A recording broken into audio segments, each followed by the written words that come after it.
setting, when are we coming back to market? How much money can we raise? Where will this be attractive? That writing that PPM, the diligence questionnaire, how all of that stuff, comes together to craft the story. The investor presentation is a really important part of that. Track record, returns, how do we present that? All of those things. But then on top of that, I'm also out actually having conversations with investors about the firm.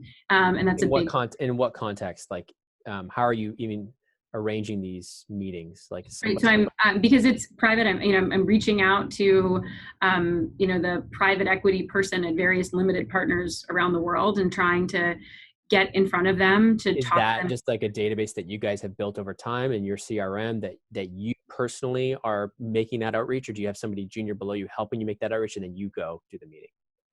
It depends on the person. Also, I was a team of one here for over 4 years. So, so I was doing, everything. But typically if I'm going to go meet with someone, I'm reaching out to them. And, but then I have other colleagues now. We have 5 people on the IR team now who are also out, kind of doing all the different aspects of this job.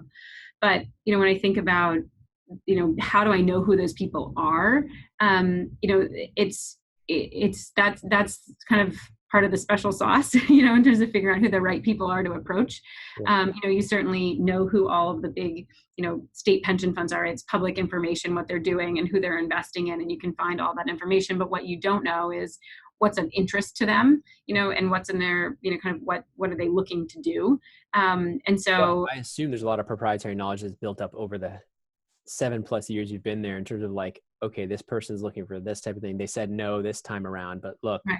And why did they say no, right? They said no when we raised fund 2 because we hadn't yet realized a bunch of investments in fund 1, but they loved the strategy, right? And so then when we go to raise fund 3, it's like you go back to them and say, hey, look, we've done all the things you wanted us to do. And they say, great, now we're ready.